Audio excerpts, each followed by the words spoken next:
Dulu tak senang dengan keputusan Ducati, Marc Marquez bikin ex-manajer pembalap yang digesernya tersadar. Penampilan meyakinkan pembalap Ducati Lenovo, Marc Marquez, pada awal musim MotoGP 2025 mulai membuat orang yang meragukannya tersadar. Marc Marquez terus menunjukkan dominasi dalam 4 seri balap yang telah dihelat pada MotoGP 2025. Sejak GP Thailand hingga GP Qatar, Marquez selalu meraih pole position dan memenangkan sprint 4 kali beruntun.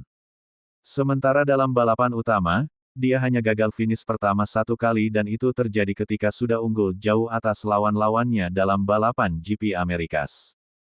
Marquez terjatuh karena terlalu terbawa suasana oleh ritme tinggi yang sulit diimbangi hingga kurang berhati-hati ketika melibas curb yang licin.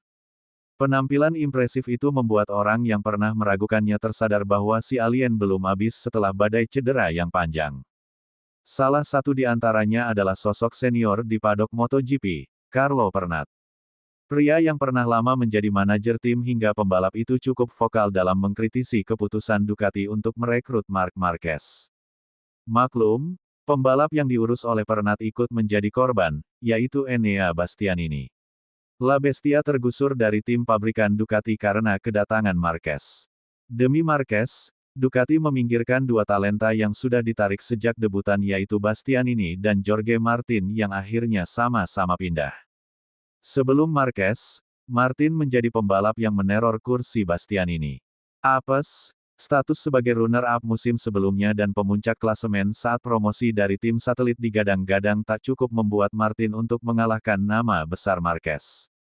Dengan memilih Marquez, General Manager Ducati Corse Gigi Dalikna kehilangan semua pembalap muda yang dibinanya, ucap Pernat tahun lalu, dilansir dari Paddock GP.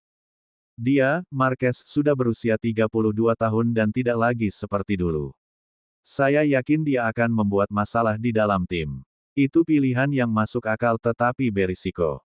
Setelah kemenangan terkini yang diraih Marquez di GP Qatar, Pernat tidak lagi menjadi manajer Bastianini karena alasan kesehatan, berubah pikiran. Jika masih perlu dikatakan, GP Qatar menyadarkan kita bahwa Marc Marquez telah kembali seperti sebelum kecelakaan, kata Pernat. Karir Marquez sempat terancam karena cedera yang disebabkan oleh kecelakaan di GP Spanyol 2020, tepat setelah dia menjalani salah satu musim terkuatnya untuk gelar ke-8. Dia menjalani proses penyembuhan yang gila. Dia memilih dan menginginkan motor terbaik, dan sekarang pembalap terbaik berada di atas motor terbaik, dan inilah hasilnya. Ia mengatur balapan seperti yang ia inginkan. Dia terutama mengatur ban depan dan pada akhirnya, ketika dia ingin melaju, dia melaju dan menang besar, ujar Pernat.